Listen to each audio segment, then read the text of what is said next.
বিসমিল্লাহির রহমানির রহিম। আজকের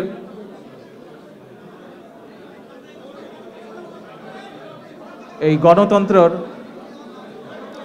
হত্যা এবং কালো দিবস উপলক্ষে এটি ছিল যুক্তরাজ্য বিএনপির প্রতিবাদ সভা। আজকের এই প্রতিবাদ সভায় এখানে যারা উপস্থিত হয়েছেন এবং একটু আগে আমাদের যুক্তরাজ্য বিএনপির সেক্রেটারি সাহেব বলেছেন যে অনলাইনের মাধ্যমে বাংলাদেশের আমাদের বহু হাজার লক্ষ নেতাকর্মী আজকের আমাদের এই অনুষ্ঠানটা শুনতে পাচ্ছেন, দেখতে পাচ্ছেন। তাদেরকে সহ আপনাদের সকলকে আসসালামু আলাইকুম।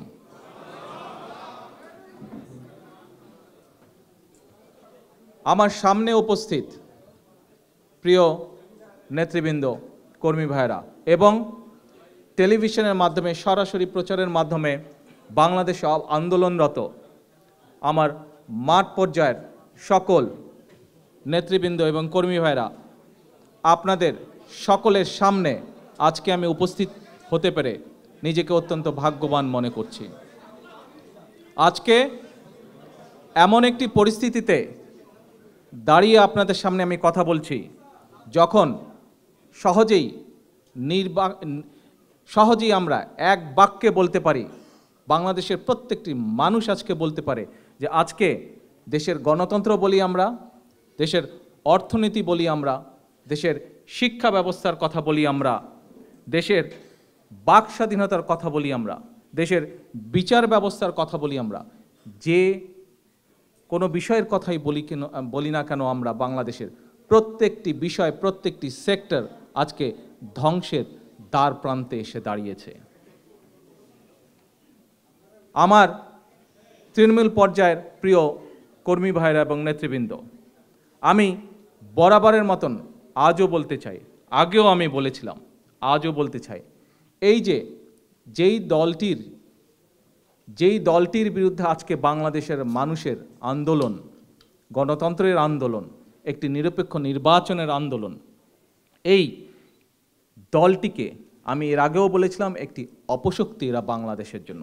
কারণ আমরা যদি ইতিহাসের পাতা ঘাঁটি, আমরা যদি মুরব্বীদের কাছে জানতে চাই, তাহলে আমরা জানতে পারবো, ইতিহাসের পাতায়, পত্রিকার পাতায়, বইয়ের পাতায় আমরা দেখতে পারবো এই সেই দল দেশ স্বাধীনের পরে যে দলটি নিজেদের দুর্নীতির কারণে, দুর্নীতি করতে গিয়ে যেই দলটি বাংলাদেশে কয়েক লক্ষ লোককে না খাইয়ে মেরে 1974 সালে একটি দুর্ভিক্ষ উপহার দিয়েছিল জাতিকে।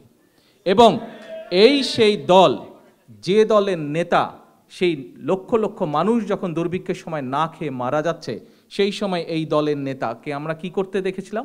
এই দলের নেতাকে আমরা দেখেছিলাম সোনার মুকুট মাথায় দিয়ে ছেলের বিয়ে দিতে। একজন রাজনৈতিক নেতা, একজন দেশের নেতা কত বড় নির্মম হলে, কত বড় নির্দয় হলে, কত বড় পাষাণ হলে, যেখানে যে মুহূর্তে তার দেশের মানুষ না খেয়ে মারা যাচ্ছে, সেখানে সে নিজের ছেলের বিয়ে দিচ্ছে সোনার মুকুট মাথায় দিয়ে। শুধু তাই নয়, এই সেই জানুয়ারি মাস, আজ আমরা জানুয়ারি মাসের 4 তারিখে দাঁড়িয়ে, বাংলাদেশে এখন 5 তারিখ হয়ে গিয়েছে, জানুয়ারি মাসের এই সময়ে দাঁড়িয়ে আমরা আজকে প্রতিবাদ সভা করছি। কি প্রতিবাদ সভা করছি যে গত বছর এই দিনে তারা বাংলাদেশে একটি তামাশার নির্বাচন করেছিল এবং সেই নির্বাচনের মাধ্যমে বাংলাদেশের মানুষের গণতন্ত্রকে হরণ করেছিল। ঠিক 1975 সালের এই জানুয়ারি মাসে, ঠিক যেভাবে বর্তমানে রং হেডেড স্বৈরাচারী হত্যাকারী হাসিনার পিতা বাকশাল গঠন করার মাধ্যমে বাংলাদেশের গণতন্ত্রকে হরণ করেছিল, বাংলাদেশের মানুষের বাক স্বাধীনতাকে হরণ করেছিল, ঠিক পিতা যেভাবে করেছিল তার কন্যাও আজ ঠিক একইভাবে বাংলাদেশের মানুষের গণতন্ত্রকে হরণ করেছে বাক স্বাধীনতা। কিন্তু কি হয়েছিল 1975 সালে? সকল দলকে নিষিদ্ধ করে, সকল সংবাদপত্রের স্বাধীনতাকে নিষিদ্ধ করে, মানুষের কথা বলার অধিকার, মানুষের রাজনীতির অধিকার হরণ করে কি তারা বাঁচতে পেরেছিল? বাঁচতে পারেনি। জনগণ ঠিকই মুক্তির পথ বের করে নিয়ে এসেছিল। প্রিয় তৃণমূলের কর্মী ভাইয়েরা এবং নেতৃবৃন্দ, আমরা গত 6 বছর কি দেখেছি? গত 6 বছর ধরে আমরা দেখেছি ঠিক একইভাবে গণতন্ত্রের জন্য, গণতন্ত্রের বিপক্ষে ঠিক এই রং হেডেড হত্যাকারী চোর হাসিনা সরকার এবং হাসিনা ব্যক্তিগতভাবে নিজেও গণতন্ত্রের পক্ষে কোনো কাজ করে নাই। সে চেষ্টা করেছে তার তাবৎ শক্তি দিয়ে কিভাবে গণতন্ত্রকে দাবিয়ে রাখা যায়, দেশের মানুষের ভোটাধিকার, নিরপেক্ষ ভোট অধিকার কিভাবে নষ্ট করে ফেলা যায়। এবং এই কারণেই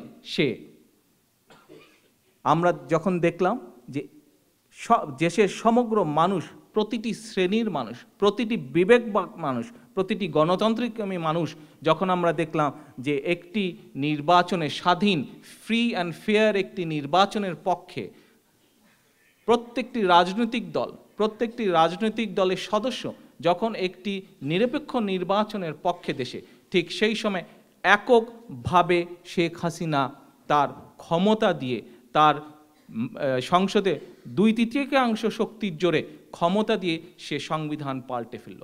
বাংলাদেশের মানুষ কি চেয়েছিল? বাংলাদেশের মানুষ সামান্য কয়েকটি চাওয়ার মধ্যে একটি ছিল যে একটি নিরপেক্ষ নির্বাচনের পরিবেশ বাংলাদেশে থাকবে। বাংলাদেশের মানুষ নিরপেক্ষ নির্বাচনের মাধ্যমে তার নিজের ভোটাধিকার প্রয়োগ করতে পারে। কয়েকটি চাওয়ার মধ্যে এই একটি চাওয়া ছিল, কিন্তু আমরা দেখলাম কিছুদিন আগে শেখ হাসিনা সেই অধিকারটাও মানুষের কাছ থেকে কেড়ে নিল, ঠিক যেভাবে 1975 সালে তার পিতা বাংলাদেশের মানুষের এই অধিকার কেড়ে নিয়েছিল। শেখ হাসিনার এই অধিকার কেড়ে নেওয়ার পিছে কারণ কি? শেখ হাসিনার এই অধিকার কেড়ে নেওয়ার পিছে কারণ হচ্ছে সে খুব ভালো করেই জানে যদি একটি নিরপেক্ষ নির্বাচন হতো, এই যে 1 বছর আগে যেই তামাশার নির্বাচন সে করলো, এই নির্বাচন যদি একটি নিরপেক্ষ সরকারের অধীনে হতো তাহলে কোনোভাবেই শেখ হাসিনা বা তার দল সে নির্বাচনে জিতত না। কেন জিতত না? কারণ তারা যেই কাজগুলো করে এসছে, এই কাজগুলো করার ফলে বাংলাদেশের মানুষই তাদেরকে ভোট দিত না, এবং ভোট দিত না বলেই সে জিততে পারত না। এবং যদি সে জিততে না পারে তাহলে কি হবে? তাহলে বাংলাদেশের মানুষ তার বিচার করবে যে ক্ষমতায় আসার সাথে সাথে যেই 57 জন অফিসারকে হত্যা করলো সেনাবাহিনী, সেই অফিসার হত্যার বিচার করা হবে। তার বিচার হবে, শেখ হাসিনার বিচার হবে যে গত 5-6 বছর ধরে যে এই আইটি সেক্টর ডেভেলপ করার নাম করে তার ছেলেকে কোটি কোটি টাকা বেতন দেওয়ার নাম করে যে দেশের জনগণের অর্থ পাচার করেছে, তার বিচার হবে। তার কুইক রেন্টাল করার নাম করে, মানুষকে বিদ্যুৎ দেওয়ার নাম করে সে যে তার দল এবং তার দলের লোকজন এবং সে নিজে যে বাংলাদেশের হাজার হাজার কোটি টাকা বিদেশে পাচার করেছে, তার বিচার হবে। তার বিচার হবে সাগর রুনির মতন 2 জন সাংবাদিককে হত্যা করার জন্য। তার বিচার হবে ইলিয়াস আলী এবং চৌধুরী আলম সহ বাংলাদেশ জাতীয়তাবাদী দলের হাজার হাজার নেতাকর্মীকে গুম এবং খুন করার জন্য। তার বিচার হবে হেফাজত ইসলামের হাজার হাজার নিরীহ মানুষকে হত্যা করার জন্য। শেখ হাসিনা এবং তার দলের লোকজন খুব ভালো করেই জানে যে যদি নিরপেক্ষ নির্বাচন হয়, সে নির্বাচনে তারা জিততে পারবে না, এবং এই খারাপ কাজগুলো, এই অনৈতিক কাজগুলো করার জন্য বাংলাদেশের মানুষ তাদের বিচার করবে। এবং সেই জন্যই শেখ হাসিনার পক্ষে সম্ভব নয় একটি নিরপেক্ষ নির্বাচনের মাধ্যমে জনগণের ক্ষমতা জনগণের কাছে দিয়ে দেওয়া। সেজন্যই আজকে তার এই প্রচেষ্টা, মানুষ মেরেই হোক, যেভাবেই হোক ক্ষমতায় তাকে টিকতে হবে। আজ প্রত্যেকটা সেক্টরকে আমরা দেখি ধ্বংসের দ্বার প্রান্তে। প্রত্যেকটা সেক্টর আজকে কি পরিমাণভাবে প্রত্যেকটি সেক্টরে শেখ হাসিনা দুর্নীতির বিস্তার লাভ করিয়েছে। কিছুদিন আগে আমরা কি দেখলাম? কিছুদিন আগে দেখলাম যে আমাদের যে 1971 সালে যে মহান মুক্তিযুদ্ধ, সেই মুক্তিযুদ্ধে বিদেশি যারা ছিল, এরকম কিছু মানুষকে তারা বললে যে তারা সম্মাননা দেবে। খুব ভালো কথা, সেটা আমরাও চাই যে আমাদের মহান মুক্তিযুদ্ধে যারা বিদেশ থেকে সাহায্য করেছে তাদেরকে সম্মাননা আমরাও দিতে চাই, তাদের সম্পর্কে দুটো ভালো কথা আমরাও বলতে চাই। কিন্তু পত্রিকার পাতায় আমরা কি দেখলাম?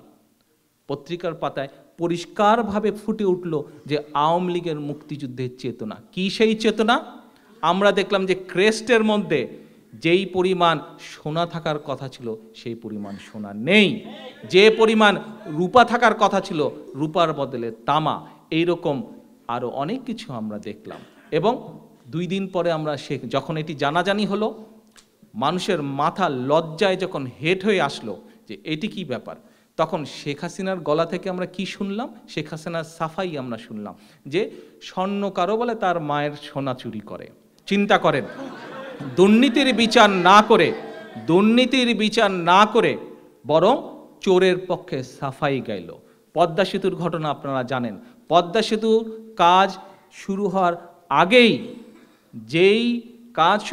আগেই তাদের ভাগ বটোয়া শুরু হয়ে গেল যে কাজ শুরু হলে বিদেশি অর্থের সংস্থান হলে কে কত পার্সেন্ট নেবে সেই ভাগাভাগি তাদের শুরু হয়ে গেল।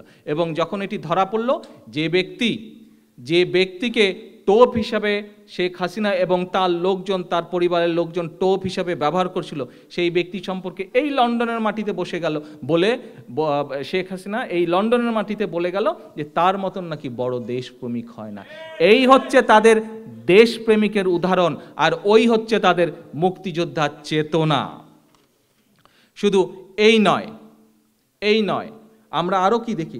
আমরা দেখি যে শুধু আজকেই নয়, সেই 1938 সালে শেখ মুজিব রামপদকে হত্যার উদ্যোগ নিয়েছিল। সেই হত্যা প্রচেষ্টার মাধ্যমে আওয়ামী লীগের হত্যার রাজনীতি শুরু হয়েছে, যেই হত্যার রাজনীতি আজও তোরা করে যায়। কিছুদিন আগেও আমরা দেখেছি চট্টগ্রামের মাটিতে বসে শেখ হাসিনা বলেছিল যে একটির বদলে 10টি লাশ ফেলো। আমাদের নেতা নেত্রীর কাছ থেকে আমরা কখনো এইরকম নির্দেশ পাইনি। এরকম কাজ বিএনপি করেও না, বিএনপির নেতাকর্মীরাও করে না। কারণ এটি আমাদের আদর্শ নয়। মুক্তিযুদ্ধকালীন এই যে কিছুক্ষণ আগে আপনাদেরকে আমি বলেছি যে এদের কোনো স্বাধীনতার চেতনা বলে কোনো বিশ্বাস নেই। স্বাধীনতার চেতনায় তারা কোনো বিশ্বাস করে না। তাদের যুদ্ধে কোনো অবদান ছিল না। গতদিনের বক্তব্যে আমি বলে গেছি যে এই দলটি একটি রাজাকারের দল। আমি যুক্তি দিয়ে, তর্ক দিয়ে আপনাদের সামনে, সমগ্র বাংলাদেশের মানুষের সামনে আমি উপস্থাপন করেছিলাম যে এই দল স্বাধীনতার চেতনা বলে কোনো শব্দে তারা বিশ্বাস করে না, এটি শুধু তারা মুখে বলে। স্বাধীনতা যুদ্ধের পরে আমাদের বন্ধু প্রতিবেশী রাষ্ট্র ভারত সরকার থেকে একজন প্রতিনিধি আসলো, শেখ মুজিবের সাথে দেখা করলো। শেখ মুজিবের সাথে দেখা করে সে বলল যে মুক্তিযুদ্ধকালীন সময় যে সরকার ছিল, মুক্তিযুদ্ধকালীন সময় তারা বাংলাদেশ থেকে কিছু অর্থ নিয়ে গিয়েছিল এবং বিভিন্ন প্রবাসী যে সকল বাংলাদেশি সেই সময় পৃথিবীর বিভিন্ন দেশে ছিল, তারাও কিছু অর্থ রেইজ করেছিল মুক্তিযোদ্ধাদের সাহায্য করার জন্য, সহযোগিতা করার জন্য। সেই অর্থের একটি বেশ বড় অংশ ভারত সরকারের কাছে গচ্ছিত আছে। এখন বাংলাদেশ স্বাধীন হয়েছে, ভারত সরকার এই অর্থ বাংলাদেশ সরকারকে ফেরত দিতে চায়। সেই ভারত সরকারের সেই প্রতিনিধি শেখ মুজিবকে জিজ্ঞেস করলো যে এই অর্থ আপনার কি ব্যাংক ড্রাফটের মধ্যে নেবেন, নাকি আপনাদের যেহেতু নতুন স্বাধীনতাপ্রাপ্ত দেশ, আপনাদের অনেক কিছু প্রয়োজন, আমরা আপনাদেরকে সেই পরিমাণ জিনিস আপনাদের দেশে আমরা দিয়ে দিতে পারি, তাহলে আমরা সেখান থেকে অর্থ, যে পরিমাণ জিনিস দিয়েছি তার মূল্য বাবদ সেই অর্থ আমরা কেটে রাখবো, পয়সাটা আমরা ভারতীয় মুদ্রায় দিব, আমরা বিদেশি মুদ্রায় দেব না। আপনারা কি জানেন সেই সময় শেখ মুজিব কি বলেছিল? আপনাদের ধারণা আছে? আপনারা চিন্তাও করতে পারবেন না শেখ মুজিব সেই সময় কি ছিল। সেই শেখ মুজিব যে বাংলাদেশের স্বাধীনতা চায়নি। আজ আপনাদের সামনে আমি প্রয়োজন হলে আমি প্রমাণ দিয়ে বলবো যে কথাটি কতটুকু সত্য। যেই শেখ মুজিবকে নিয়ে আওয়ামী লীগ রাজনীতি করে, সেই শেখ মুজিব আজ আমি বলে যাব এইখানে দাঁড়িয়ে, এই শেখ মুজিবই বাংলাদেশের মাটিতে, স্বাধীন বাংলাদেশের মাটিতে প্রথম দুর্নীতি দিয়ে বাংলাদেশের মাটিকে কলুষিত করেছিল। শেখ মুজিব সেই প্রতিনিধিকে বলেছিল না ব্যাংক ড্রাফট কোনো কিছুর মাধ্যমে নয়, আমাকে ট্রাকে করে বস্তায় বস্তায় টাকাগুলো পাঠিয়ে দিন। আজকে আপনাদের মাধ্যমে এবং ক্যামেরার মাধ্যমে বাংলাদেশে বহু লক্ষ কোটি আমার নেতাকর্মীরা, তৃণমূলের নেতাকর্মীরা এই বক্তব্য শুনতে পাচ্ছেন। আপনাদের সকলের কাছে আমার প্রশ্ন, এই যে আওয়ামী লীগ মুক্তিযুদ্ধের চেতনার কথা বলে, যদি সত্যিকারের তারা চেতনায় বিশ্বাসিত, মুক্তিযুদ্ধের যে চেতনা নিয়ে আমাদের হাজার হাজার লক্ষ লক্ষ মুক্তিযোদ্ধা জীবন বাজি রেখে সেদিন যুদ্ধ করে দেশকে স্বাধীন করেছিল, যদি সত্যিই সেই চেতনায় বিশ্বাসিত, যে ব্যক্তি সেই চেতনায় বিশ্বাস করে সত্যিকারভাবে, তার পক্ষে কি কখনো সম্ভব সদ্য স্বাধীনতাপ্রাপ্ত দেশের যে অর্থ, মানুষের যে অর্থ, সেই অর্থ বস্তায় করে নিয়ে আসবে? এবং শুধু এখানেই শেষ নয়, শেখ মুজিব এই কথাটি বলে আরেকটি কথা অ্যাড করেছিল যে এই অর্থ সামনে আমার নির্বাচনের কাজে লাগবে। যদি সত্যিকারভাবে সে দেশের নেতা হতো, তাহলে সেদিন সে বলতো, হ্যাঁ, এই অর্থ দিয়ে আমি স্কুল করব, এই অর্থ দিয়ে আমার ভেঙে যাওয়া ব্রিজ ঠিক করব, এই অর্থ দিয়ে আমি আমার অসুস্থ মানুষের জন্য হাসপাতাল তৈরি করব। এটি না বলে সে বলেছিল, বস্তায় বস্তায় টাকাগুলো পাঠিয়ে দেন, বস্তায় করে ট্রাকে করে টাকাগুলো পাঠিয়ে দেন, আমার পরবর্তী নির্বাচনের কাজে লাগবে। এই হচ্ছে আওয়ামী লীগ, এই হচ্ছে তাদের নেতা, এই হচ্ছে আওয়ামী লীগের মুক্তিযুদ্ধের চেতনা। একটি দল আপনারা দেখেছেন 1/11-এর সময়, 1/11-এর সময় বেশি দিন আগের কথা নয়, যে 96 সালে যখন আওয়ামী লীগ ক্ষমতায় ছিল, তখন শেখ হাসিনা একটি বিদ্যুৎ প্লান্টের কথা বলে নিজের অ্যাকাউন্টে চেক গ্রহণ করেছিল, ঘুষের চেক, মনে আছে আপনাদের? তাহলে দেখুন কত বড় দুর্নীতিবাজ, উভয় বাপ এবং বেটি কত বড় দুর্নীতিবাজ, প্রমাণ রয়ে গেছে তাদের দুর্নীতিবাজের। একটি দল কত নীতিহীন হলে, কত বড় দুর্নীতিবাজ হলে, কত বড় চোর হলে তাদের বোগাস অর্থমন্ত্রী জনগণের 4000 কোটি টাকা ব্যাংক থেকে লোপাট হয়ে যাচ্ছে, ব্যাংক থেকে গায়েব হয়ে যাচ্ছে, ব্যাংক থেকে চুরি হয়ে যাচ্ছে, অথচ সেই বোগাস মন্ত্রী বলে বসে পাবলিকলি, লোকজন মানুষের সামনে বলে বসে যে কি বলে বসেছিল, এই টাকা কোনো টাকা নয়, 4000 কোটি টাকা নয়। একটি সরকার কতটা মানুষের বিপরীতমুখী হলে, অর্থাৎ মানুষের প্রতি মিনিমাম দরদ নাই এই সরকারের, তার আরেকটি সবচেয়ে বড় প্রমাণ হচ্ছে, আপনারা পত্রপত্রিকার পাতায় দেখেছেন, টেলিভিশনের পর্দায় আমরা দেখেছি যে কিছুদিন আগে যে শেয়ার স্ক্যাম হলো, এই শেয়ার স্ক্যাম হাসিনার সময় একবার নয়, পরপর 2বার হয়েছিল। এই যে শেয়ার স্ক্যান্ডাল হলো, শেয়ার মার্কেট, 33 লক্ষ মানুষ, ছোট ছোট মানুষ, গরিব মানুষ, সাধারণ মানুষ, মা বোনেরা, কত স্টুডেন্ট, কত বেকার ছেলেরা অল্প অল্প তিলে তিলে পয়সা জমে সেই পয়সা তারা শেয়ার মার্কেটে ইনভেস্ট করেছিল, রাতারাতি শেয়ার মার্কেটকে ধ্বংস করে দিল। তাদের বোগাস অর্থমন্ত্রী কি বলল, যে শেয়ার মার্কেটে অনেক রাঘব বল, অনেক বড় বড় মানুষরা জড়িত আছে, এদের নাম বলা যাবে না। আরে ভাই, এটা কি বুঝতে বাকি থাকে আপনাদের আমলে কারা সেই রাঘব বল? 33 লক্ষ মানুষের দিকে তাকালো না, অথচ তারা সেই চোরদেরকে নিয়ে বহাল তবিয়তে এখনো বড় বড় কথা বলে যাচ্ছে। আজকে আমার সামনে অনেক সাংবাদিক ভাই এখানে বসে আছেন। সাংবাদিক ভাইরা, আপনাদের কাছে আমার প্রশ্ন, বিশেষ করে সেই সকল সাংবাদিক ভাইদের কাছে আমার প্রশ্ন, আজকে যারা আপনারা আওয়ামী লীগের রাজনীতির সাথে জড়িত বা তাদের পক্ষ অবলম্বন করেন, আপনাদের কাছে আমার একটি জিজ্ঞাসা, আপনাদের বিবেকের কাছে আমার একটি জিজ্ঞাসা। কি সেই জিজ্ঞাসাটি হলো, এই যে আপনারা যারা আওয়ামী লীগের পক্ষ অবলম্বন করেন, বিভিন্ন সময় তাদের পক্ষে বিভিন্ন পত্রপত্রিকায় লেখালেখি করেন, তাদের পক্ষে কথা বলেন, আপনারা কি আপনাদের দুজন সহকর্মী সাগর এবং রুনি, এই যে দুইজন সহকর্মীর যে হত্যাকাণ্ড ঘটল, এই হত্যাকাণ্ড ঘটার পরে এর কি পূর্ণ তদন্ত আপনারা দাবি করতে পেরেছেন? এর কি পূর্ণ তদন্ত দাবি করার মতন বক্তব্য আপনারা পেশ করতে পেরেছেন সরকারের কাছে? করতে পারেন নাই। এই যে আপনারা আজকে যে মহান, আমি যদি আজকে বলি, এই যে মহান পেশায় আপনারা যেই ব্রত নিয়ে এসেছেন, আপনারা কি সেই ব্রত, আপনাদের সেই মহান পেশা, মহান দায়িত্ব, কর্তব্য কি আপনারা পালন করতে সক্ষম হচ্ছেন? আজকে চিন্তা করেন, আপনারা এমন একটি দলের পিছনে রাজনীতি করছেন, এমন একটি দলের নীতি বা আদর্শকে, তথাকথিত নীতি বা আদর্শকে সমর্থন করছেন, আপনারা একটা অন্যায়ের বিচার পর্যন্ত চাইতে পারেন না, একটা অন্যায় কাজের জবাবদিহিতা পর্যন্ত চাইতে পারেন না। আজকে আপনাদের কাছে, আপনাদের বিবেকের কাছে আবারও আমার প্রশ্ন, অন্তত এই যে সাগর রুনি ছোট সন্তান মেঘ, তার মুখের দিকে তাকিয়েও তো আপনারা আপনাদের সহকর্মীর হত্যার বিচার চাইতে পারেন, নাকি এতই ভয় পান আপনারা এই হত্যাকারী, সেই খুনি হাসিনা সরকারকে, যে নিজের সহকর্মীর বিচারটাও পর্যন্ত আপনারা চাইতে পারেন না? আপনাদের কাছে আমার অনুরোধ, নিরপেক্ষ নিউজ হয়তো আপনারা দিতে পারবেন না অনেকেই, পরিস্থিতি আমি বুঝতে পারছি, কিন্তু অন্তত বাস্তব যেই নিউজটি বাস্তব বস্তুনিষ্ঠ, অন্তত সেই নিউজটি দিয়ে অন্তত জাতির এতটুকু আপনারা উপকার করুন। এই উপকারটুকু আমাদের জন্য করার দরকার নাই, বিএনপির জন্য আপনাদের করার দরকার নাই। এটি আমি সকল সাংবাদিক ভাইদের জন্য বলছি না, শুধুমাত্র সেই সাংবাদিক ভাইদের জন্য বলছি যারা এখনও শেখ হাসিনা বা আওয়ামী লীগের পিছনে স্লোগান দেন। তাদের কাছে বলছি, আমাদের জন্য বস্তুনিষ্ঠ সংবাদ প্রচার করার দরকার নেই। ওই যে ছোট্ট শিশু মেঘ, আপনার সহকর্মীর সন্তান, তার মুখের দিকে তাকিয়ে অন্তত এই কাজটা আপনারা করতে পারেন। অন্তত তার বাবা মার কথা মনে করে অন্তত এই কাজটি করতে পারেন। এতটুকু অনুরোধ মানুষ হিসাবে আপনাদের কাছে আমি অনুরোধ জানাবো। আজকে আমরা বাংলাদেশের বিচার ব্যবস্থার দিকে তাকালে কি দেখি? আমরা বাংলাদেশের বিচার ব্যবস্থার দিকে তাকালে আজকে সাধারণ মানুষ লজ্জা পায়।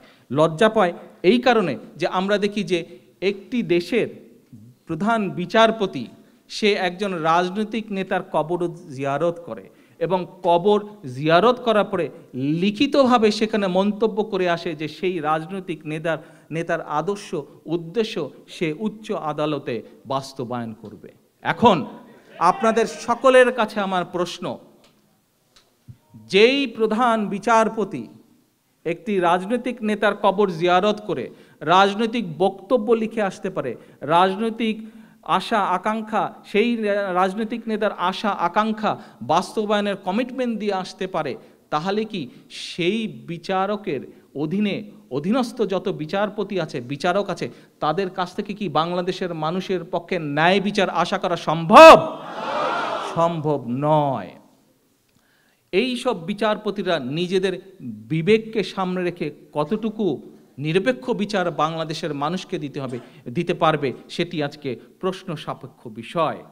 এটি আজকে প্রশ্ন সাপেক্ষ বিষয় যে তারা নিজেদেরকে রাজনীতি থেকে দূরে রেখে তাদের বিবেককে ব্যবহার করে কোনটি ন্যায় এবং কোনটি অন্যায়, ন্যায়ের পক্ষে অন্যায়ের পক্ষে কতটুকু দাঁড়িয়ে থাকতে পারবে, এটি আজকে একটি বিরাট প্রশ্নের ব্যাপার। আসুন এরপরে আমরা দেখি কিভাবে হাসিনা আজকে যেই বাংলাদেশের কিছু কিছু ইনস্টিটিউশন আছে, যে ইনস্টিটিউশনগুলিকে নিয়ে দেশ স্বাধীনের পর থেকে বাংলাদেশের মানুষ গৌরব করত, বাংলাদেশের মানুষ অহংকার করত, এইরকম একটি ইনস্টিটিউশন। কি সেই ইনস্টিটিউশন?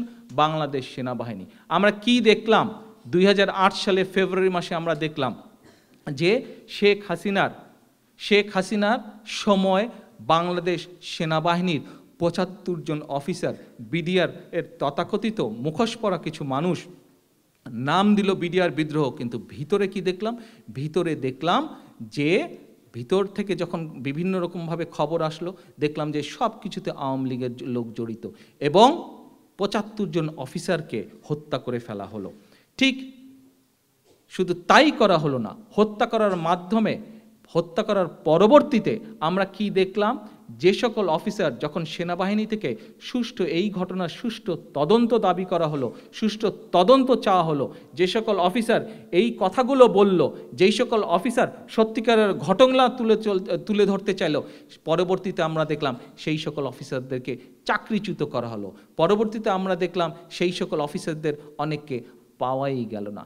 ঠিক যেভাবে শেখ মুজিব রক্ষী বাহিনী তৈরি করে সেনাবাহিনীকে ধ্বংস করতে চেয়েছিল, আজকে শেখ হাসিনার সময় আমাদের অফিসারদেরকে, আমাদের জওয়ানদেরকে, সেনাবাহিনীর জওয়ানদেরকে হত্যা করার মাধ্যমে, চাকরিচ্যুত করার মাধ্যমে আমাদের সেই গৌরবের, সেই অহংকারের সেনাবাহিনীকে ধ্বংস করে নিয়ে যাচ্ছে আস্তে আস্তে।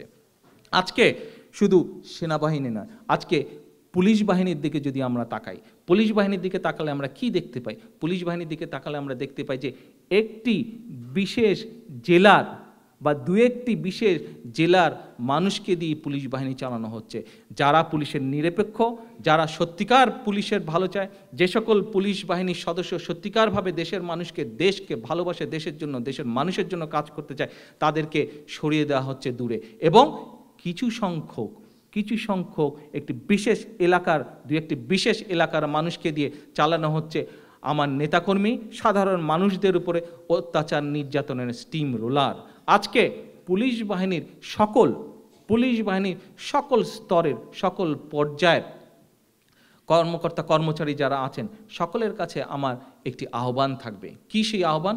আহ্বানটি হচ্ছে, আজকে হয়তো সরকার নিজের গদি রক্ষা করার জন্য আপনাকে সুযোগ সুবিধা দিয়ে, বাড়তি সুযোগ সুবিধা দিয়ে সরকার নিজের গদি রক্ষা করছে, কিন্তু আপনি পুলিশে আছেন, আপনি সুযোগ সুবিধা পাচ্ছেন। আপনার পাশে তাকিয়ে দেখুন তো, আপনারই পরিচিত একজন, আপনারই হয়তো পরিবারের আরেকজন যে আজ বেকার, যে আজ তার ন্যায্য আওয়ামী লীগের অপশাসনের জন্য যে আজ তার ন্যায্য অধিকার থেকে বঞ্চিত, যে আজ আওয়ামী লীগের চাঁদাবাজি, আওয়ামী লীগের দুর্নীতির কারণে দ্রব্যমূল্যের কষাঘাতে যে আজ অস্থির, সেও তো আপনার পরিচিত, সেও তো আপনার পরিবারের একজন, সেও তো আপনার এলাকারই একজন। এই মানুষগুলো তো কষ্ট পাচ্ছে। আজ কি আপনাদের দায়িত্ব হয় না? পুলিশের কি এটা দায়িত্বের মধ্যে আসে না যে তাদের ভালো মন্দ আপনাদেরও দেখা? এই যে দুর্নীতি, একজন দুর্নীতিপরায়ণ, একজন খুনি, গণতন্ত্রের হত্যাকারী শেখ হাসিনাকে রক্ষা করার জন্য আপনারা আর কত নিরীহ মানুষের বুকে গুলি চালাবেন? এইখান থেকে আপনাদেরকে সরে আসার জন্য আকুল আহ্বান জানাচ্ছি আমি পুলিশ বাহিনীর সদস্যদেরকে। শুধু পুলিশ বাহিনীর সদস্যদেরকে নয়, একই সাথে প্রশাসনের নিরপেক্ষ সকল স্তরের কর্মকর্তা এবং কর্মচারীদেরকে আমি আহ্বান জানাচ্ছি যে দেশের অবস্থা আপনারা ভালো করে জানেন। আজকে দেশকে ধ্বংসের কোন দ্বার প্রান্তে আওয়ামী লীগ নিয়ে গেছে, এটি প্রশাসনের যারা কর্মকর্তা কর্মচারী আছেন আপনাদের থেকে ভালো কেউ জানে না। এই যে বাংলাদেশের 18-20 কোটি মানুষ, এই 18-20 কোটি মানুষ সমগ্র বাংলাদেশকে একটা আমানত হিসাবে আপনাদের কাছে দিয়েছে। আজকে আপনাদের ফরজ দায়িত্ব হচ্ছে এই আমানতকে সুন্দরভাবে আবার দেশের মানুষের কাছে ফেরত দেওয়া।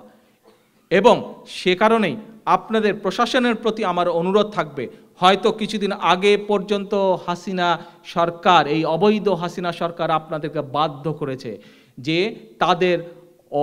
তাদের কাজগুলো, তাদের অবৈধ কাজগুলোর, তাদের অনৈতিক কাজগুলো সম্পূর্ণ করার জন্য আপনাদেরকে বাধ্য করেছে। কিন্তু গত কয়েক বছরে আপনারা দেখেছেন যে আপনাদেরকে জোর করিয়ে এই অনৈতিক কাজগুলো করে, এই খারাপ কাজগুলো করে, দেশ বিরুদ্ধ কাজগুলো করিয়ে তারা কিভাবে এই আওয়ামী লীগ নামক দলটির লোকজন কিভাবে শুষে তারা দেশের রক্তকে নিয়ে যাচ্ছে, রক্তকে টেনে নিয়ে দেশের সম্পদ, দেশের অর্থ, মানুষের সম্পদ, মানুষের অর্থ কিভাবে বিদেশে তারা পাচার করেছে।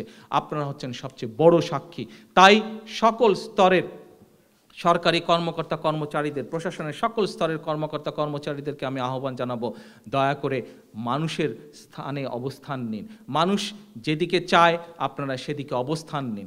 আপনাদের সময় এসেছে অবস্থান পরিবর্তনের, মানুষের কাতারে এসে দাঁড়ান। আমার প্রিয় তৃণমূল কর্মী এবং ভাইয়েরা, তৃণমূল পর্যায়ের সকল, বাংলাদেশের সকল গ্রামে গঞ্জে, ইউনিয়নে, থানায়, মহকুমায়, জেলায়, ডিভিশনে উপস্থিত এবং যারা দেখতে পাচ্ছেন, শুনতে পাচ্ছেন আমাকে, যারা দেখতে পাচ্ছেন না, শুনতে পাচ্ছেন না আমাকে, তাদের সকলের কাছে আমার একটি আহ্বান। এই বিএনপি হচ্ছে গণতন্ত্রের প্রতীক। একটু আগে আমার বক্তব্যে আমি বলেছি যে 1975 সালে কিভাবে শেখ মুজিব গণতন্ত্রকে গলা চিপে হত্যা করেছিল। আমাদের নেতা শহীদ রাষ্ট্রপতি জিয়াউর রহমান, বাংলাদেশের প্রথম রাষ্ট্রপতি, উনি কিভাবে এসে 1969 সালে বহুদলীয় গণতন্ত্রের আবার পুনঃপ্রবর্তন করলেন। এই আওয়ামী লীগ আবারও গণতন্ত্রকে হত্যা করেছিল। কিভাবে হত্যা করেছিল? আওয়ামী লীগ হত্যা করেছিল তাদেরই আরেক স্বৈরাচারী দোসর, 90-এর স্বৈরাচারী দোসর, তার সাথে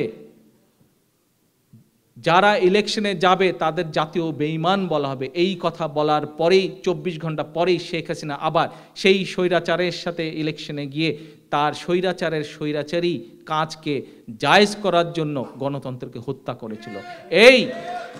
কিন্তু বেগম খালেদা জিয়ার নেতৃত্বে সেদিন বিএনপির লক্ষ লক্ষ নেতাকর্মী, তৃণপর্যায় সকল পর্যায়ের নেতাকর্মী আন্দোলন করেই আবার গণতন্ত্রকে মুক্ত করে নিয়ে এসেছিল 1990 সালে। 1986 সালের এই তাদের মহামিলন, এই দুই স্বৈরাচার এবং স্বৈরাচারানী স্বৈরাচারিণী, এই দুইজনের মহামিলনের সংসদ বাধ্য হয়েছিল ভেঙে দিতে। একইভাবে আবার যখন এই 90 স্বৈরাচার 88-তে নির্বাচন করে সংসদ গঠন করলো, আন্দোলন এর বেগে ধাবিত হয়ে আন্দোলনের তোড়ে সেই 88 সংসদ ভেঙে দিয়ে 90-তে স্বৈরাচার পালিয়ে নিজের জীবন রক্ষা করলো। কাজেই আমি এই জন্যই বলছি যে বিএনপি হচ্ছে গণতন্ত্রের প্রতীক, আমাদের নেত্রী দেশনেত্রী বেগম খালেদা জিয়া হচ্ছেন গণতন্ত্রের প্রতীক। আজকে আমার সকল পর্যায়ের বিশেষ করে বাংলাদেশে ছড়িয়ে ছিটিয়ে থাকা লক্ষ লক্ষ তৃণমূল পর্যায়ের নেতাকর্মীদের কাছে আমার প্রশ্ন, আজ আমাদের নেত্রীকে এই হাসিনা সরকার, এই অবৈধ স্বৈরাচারী সরকার আমাদের দলীয় কার্যালয়ের মধ্যে অন্তরীণ করে রাখার চেষ্টা করছে। আমি যদি তোমাদেরকে প্রশ্ন করি, তোমাদের মাকে যদি কেউ তোমাদের কাছে আসতে না দেয়, তাহলে সন্তান হিসাবে তোমাদের কি করা দরকার? সন্তান হিসাবে তোমাদের কি করা উচিত? মাকে মুক্ত করা, একইভাবে দেশকে মুক্ত করা। আজকে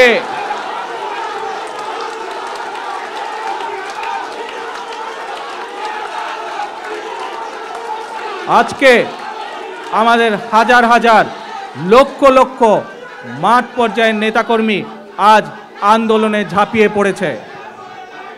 আন্দোলনে আমাদের হাজার হাজার লক্ষ লক্ষ নেতাকর্মী সমগ্র ঢাকা শহরে, সমগ্র বাংলাদেশে ছড়িয়ে ছিটিয়ে পড়েছে। তারা আন্দোলনকে বেগবান করে তুলেছে। আজকে একটি জিনিস আমাদের সকলকে মনের মধ্যে, মাথার মধ্যে নিতে হবে। একজন মানুষ যখন রাস্তায় নামে, তার একটি গন্তব্যস্থল থাকে, সে সেই গন্তব্যস্থলে রাস্তা দিয়ে সেই গন্তব্যস্থলের দিকে এগিয়ে যেতে থাকে। আজ আমাদের নেতাকর্মীরা রাস্তায়, রাজপথে গন্তব্যস্থল একটি, সেটি হচ্ছে দেশকে মুক্ত করা, দেশে গণতন্ত্র ফিরিয়ে আনা। পথে যখন আমরা একটি গন্তব্যের দিকে যাই, সেই সময় পথে ঝড় হয়, বৃষ্টি হয়, তুফানও হতে পারে, কিন্তু আমরা কি থেমে থাকি? আমরা থেমে থাকি না। আমরা তখনই থামি যখন আমাদের গন্তব্যে গিয়ে আমরা পৌঁছই। আজ আমাদের গন্তব্য হবে আজ দেশের গণতন্ত্র ফিরিয়ে আনা, দেশের গণতন্ত্রকে ফিরিয়ে আনা। আমাদের গন্তব্য হবে এই অবৈধ, এই খুনি সরকার, এই চোরের সরকারের হাত থেকে আজকে দেশকে রক্ষা করা। কর্মী ভাইরা, আমার তৃণমূলের ভাইরা, আমার তৃণমূলের নেতৃবৃন্দ, আপনাদের সকলের কাছে আমার আহ্বান থাকবে, আন্দোলনকে, যে আন্দোলন শুরু হয়েছে ঢাকা শহরে, যে আন্দোলন শুরু হয়েছে সমগ্র বাংলাদেশে, এর নেতৃত্ব দিতে হবে আপনাদেরকে। এই আন্দোলনকে আপনাদের চালিয়ে নিতে হবে, শুধু চালালে চলবে না। এই আন্দোলনকে গতিশীল করতে হবে, এই আন্দোলনকে লক্ষ্যস্থলে পৌঁছতে হবে। আন্দোলন বিগত দিনে আমরা যে কোনো কারণেই হোক, আন্দোলনে কি দেখেছি? আন্দোলনে যখন সফল হয়েছি, আমাদের নেতাকর্মীদেরকে আমরা রক্ষা করতে পেরেছি। আন্দোলন যখন সফল হয়েছে, আমরা দেশকে রক্ষা করতে পেরেছি। আন্দোলন যখন সফল হয়েছে, আমরা দেশের মানুষকে রক্ষা করতে পেরেছি। একটি কথা মনে রাখতে হবে, যে আন্দোলন আজ শুরু হয়েছে, এই আন্দোলন যদি কোনো কারণে থেমে যায়, তাহলে সবচেয়ে বড় ক্ষতি হবে দেশের, সবচেয়ে বড় ক্ষতি হবে দেশের মানুষের, সবচেয়ে বড় ক্ষতি হবে আমার তৃণমূল পর্যায়ের নেতা এবং কর্মীদের। কাজেই এই আন্দোলন থামতে দেওয়া যাবে না, এই আন্দোলনকে চালিয়ে যেতে হবে। একটি কথা মনে রাখতে হবে, সূর্য যখন সকালবেলায় উঠে তখন সব জায়গায় আলো ছড়ায়, ঠিক আন্দোলন যখন ছড়িয়ে পড়ছে আরও, কাল পরশু আগামী দিন ইনশাল্লাহ সফল না হওয়া পর্যন্ত আন্দোলন আরও ছড়িয়ে পড়বে। এই ছড়িয়ে পড়াতে হয়তো খেয়াল রাখতে হবে, এই ছড়িয়ে পড়াতে যাতে করে নিরীহ মানুষ যারা, দেশের নিরীহ জনগণ, তারা যাতে ক্ষতিগ্রস্ত না হয় এই অনুরোধ করব আমি আমার নেতাকর্মী তৃণমূল পর্যায়ের নেতৃবৃন্দ। কিন্তু একই সাথে এটিও খেয়াল রাখতে হবে, আমাদের নেতা শহীদ জিয়া, আমাদের নেত্রী দেশনেত্রী বেগম খালেদা জিয়া কখনো বলেননি, কি বলেননি, একটির বদলে 10টি লাশ ফেলো।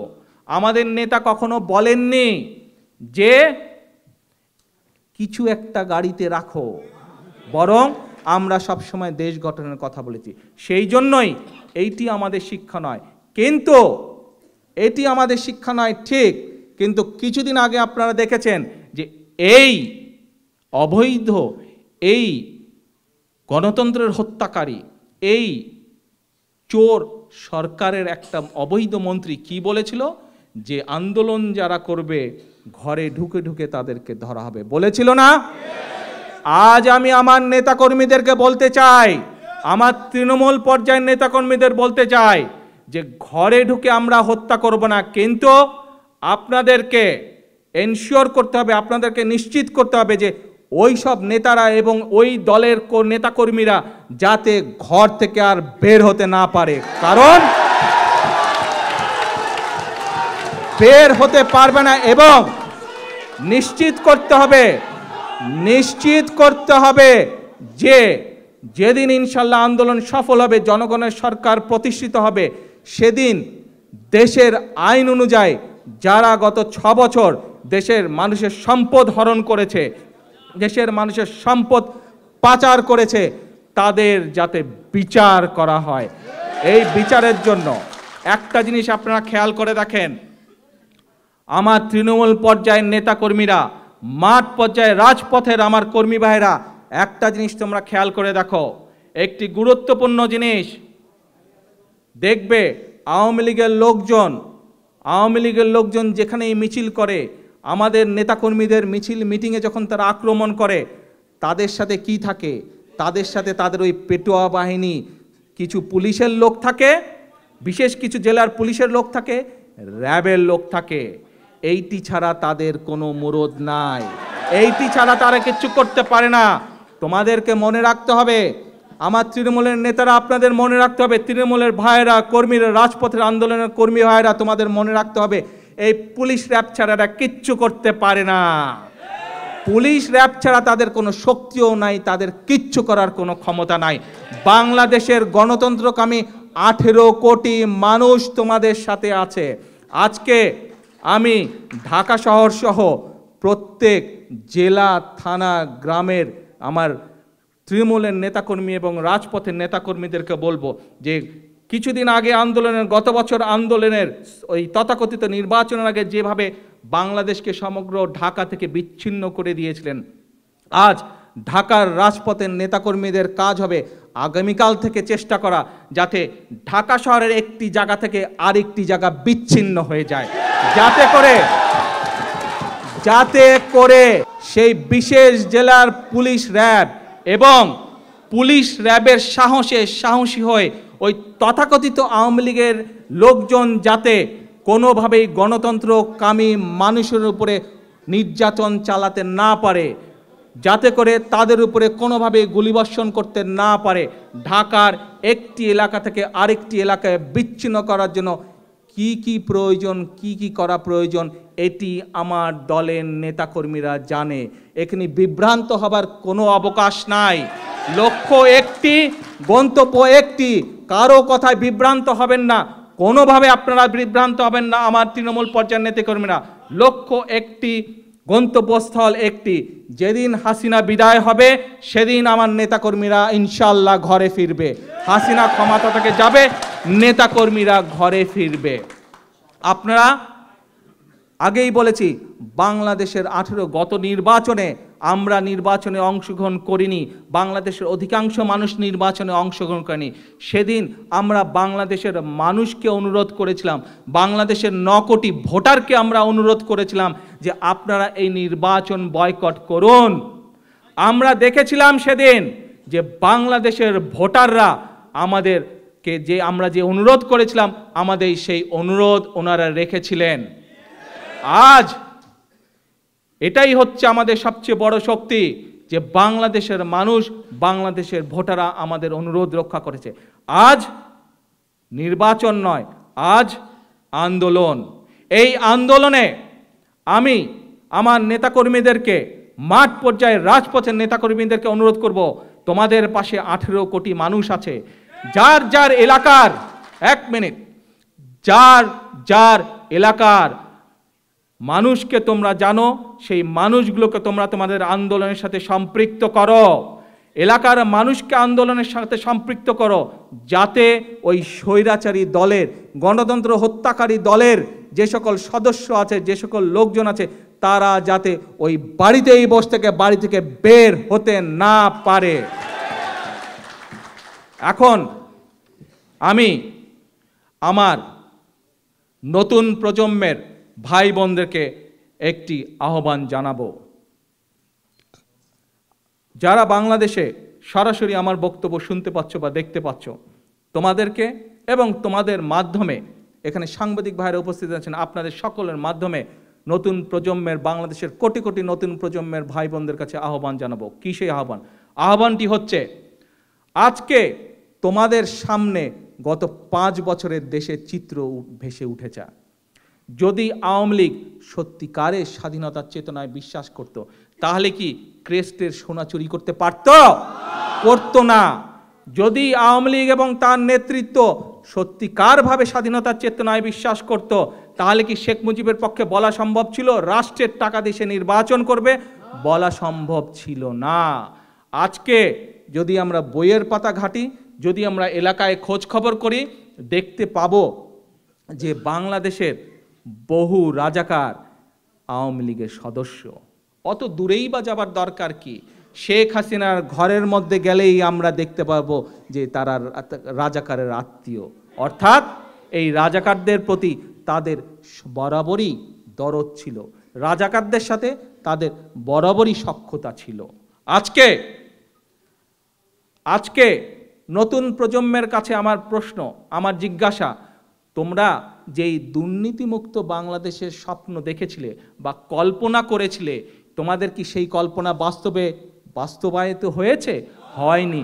যদি হতো, তাহলে পদ্মা সেতুর দায় সারা বিশ্ব যাকে আঙ্গুল দিয়ে দেখাচ্ছে, তাকে বলতে হতো না যে তার একজন লোক দেশপ্রেমিক। অথবা সারা বাংলাদেশের মানুষ দেখেছে দুর্নীতিমুক্ত বাংলাদেশ করার নাম করে কিভাবে শেখ হাসিনা বা এই তথাকথিত কাগজে বাঘ দুদুক কালো বিড়ালকে সাদায় রূপান্তরিত করেছে।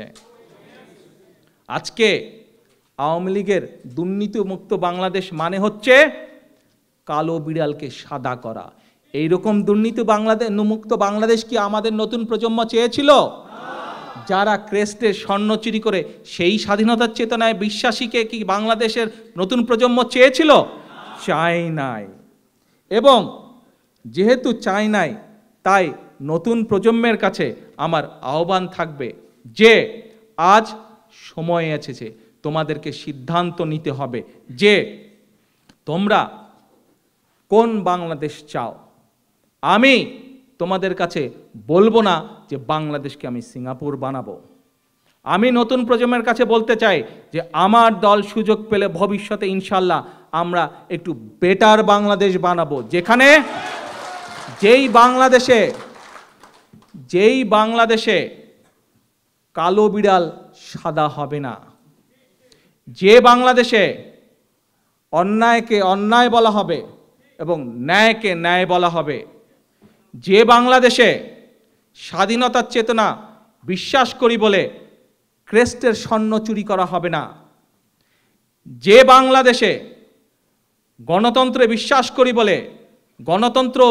করি বলে অন্য দলকে বিনা উস্কানিতে, বিনা কারণে অন্য দলের নেতাকর্মীদেরকে জেল জুলুম করা হবে না, যে বাংলাদেশে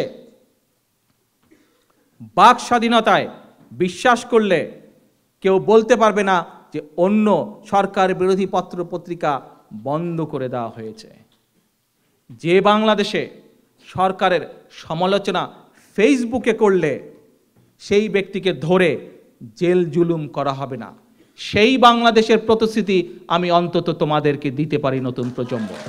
আজ নতুন প্রজন্মের ভাই বোনদেরকে শুধু ফেসবুকে বসে থাকলে চলবে না, শুধু ঘরে বসে থাকলে চলবে না। আজকে রাজপথে আমার তৃণমূল পর্যায়ের নেতাকর্মীদের সাথে নেমে আসতে হবে, কারণ এই বাংলাদেশ তোমাদের, এই বাংলাদেশের ভবিষ্যৎ তোমরা, তোমাদেরকে তোমাদের দেশ গড়তে হবে। তোমরা আর কত ঠকতে চাও? আজ দেখো নতুন প্রজন্মের ভাই বোনেরা, তোমরা দেখো শিক্ষার নামে আজ শিক্ষা অঙ্গনে কি হচ্ছে। শিক্ষা অঙ্গনগুলো আজ তথাকথিত ছাত্রলীগ নামধারী লোকজনের লুটের এবং ব্যবসার জায়গা হয়েছে। আজ আমরা শিক্ষা অঙ্গন নিয়ে রীতিমতন কষ্ট লাগে আমাদের। কেন? আজকে সেদিন পত্রিকায় দেখেছি এক মা আন্দোলন করছে। কিসের জন্য আন্দোলন করছে? যে তার মেয়ে জিপিএ 5 পেয়েছে, কিন্তু সে জানে তার মেয়ে জিপিএ 5 পাওয়ার যোগ্য নয়, এবং সেই জন্যই সে বলছে যে এই পরীক্ষা সঠিক হয়নি। আজ আমরা কি দেখি? হাজার হাজার লক্ষ লক্ষ ছেলেমেয়েরা জিপিএ 5 পাচ্ছে, ভালো রেজাল্ট করছে ম্যাট্রিক, কিন্তু তারপর ইউনিভার্সিটিতে ভর্তি হতে পারছে না। ইংরেজি ডিপার্টমেন্টে মাত্র 2 জন ভর্তি হয়েছে। এই হচ্ছে আওয়ামী লীগের মুক্তিযুদ্ধের চেতনা, এই হচ্ছে আওয়ামী লীগের দেশের প্রজন্মের শিক্ষা নিয়ে চেতনা। কারণ নতুন প্রজন্মের ভাই বোনেরা, তোমরা খেয়াল করে দেখো, এই যে শেখ হাসিনা বা তার পরিবার, এই পরিবারের কোনো সন্তান দেশে লেখাপড়া করে না, সবাইকে তারা বিদেশে পাঠায়। কাজে তোমরা কি লেখাপড়া শিখলে বা শিখলে না, তাদের কিচ্ছু যায় আসে না, কারণ দেশের প্রতি তাদের দরদ নেই। সেই জন্য আজকে আমি নতুন প্রজন্মের ভাই বোনদেরকে অনুরোধ জানাবো, আহ্বান জানাবো, আন্দোলন আমাদের একার নয়, আন্দোলন আজ কোনো একটি দেশের নয়, আন্দোলন আজ কোনো একটি বিশেষ দলের নয়, আন্দোলন হচ্ছে সমগ্র দেশের মানুষের, আন্দোলন হচ্ছে গণতন্ত্রকামী সকল রাজনৈতিক দলের আন্দোলন একটি। আমরা কি চাই? আমরা চাই একটি নিরপেক্ষ নির্বাচন। আমরা চাই এই দেশে বাংলাদেশের ন্যায়কে ন্যায় বলা হবে, অন্যায়কে অন্যায় বলা হবে। কালো বিড়াল কালোই থাকবে, সাদা বিড়াল সাদাই থাকবে, কালো সাদা হবে না। কাজেই আসুন, শেষ কথা একটি, কি সেই শেষ কথা? এই বিএনপির আগেও বলেছি, আবারও বলছি, এই বাংলাদেশ জাতীয়তাবাদী দলের তৃণমূল পর্যায় থেকে আরম্ভ করে সকল স্তরের নেতাকর্মীরা মিলেই 90-এর স্বৈরাচার থেকে দেশকে রক্ষা করেছিল। 90-তে স্বৈরাচারীর বিরুদ্ধে আন্দোলন করে দেশে গণতন্ত্র প্রতিষ্ঠিত করেছিল। আপনারা যদি একবার পারেন, তাহলে কেন আবার পারবেন না? আবার করতে হবে। এবং কথা একটি, শেষ কথা হচ্ছে যে আন্দোলন শুরু হয়েছে, বিভ্রান্ত হবার কোনো অবকাশ নাই। যখন আমার রাজপথের নেতাকর্মীরা খবর পাবেন যে হাসিনা পদত্যাগ করেছে, নির্দলীয় নিরপেক্ষ সরকারের অধীনে নির্বাচন হবে, দেশে একটি নিরপেক্ষ একটি স্বাধীন নির্বাচন হবে, শুধুমাত্র তখনই আন্দোলন বন্ধ হবে। চেষ্টা করবেন সকলকে সাথে নিয়ে, যতক্ষণ পর্যন্ত আন্দোলন সফল না হয় চেষ্টা করবেন, রাজপথে থাকবেন। রাজপথ ছাড়া যাবে না, রাজপথ ছাড়া যাবে না। পরিশেষে আবারও দেশ বাঁচাও, মানুষ বাঁচাও আন্দোলন সফল করার আহ্বান দিয়ে আজকে আমার বক্তব্য শেষ করছি। ইনশাআল্লাহ আন্দোলন সফল করে আবার আপনাদের সাথে দেখা হবে। আল্লাহ হাফেজ। বাংলাদেশ জিন্দাবাদ।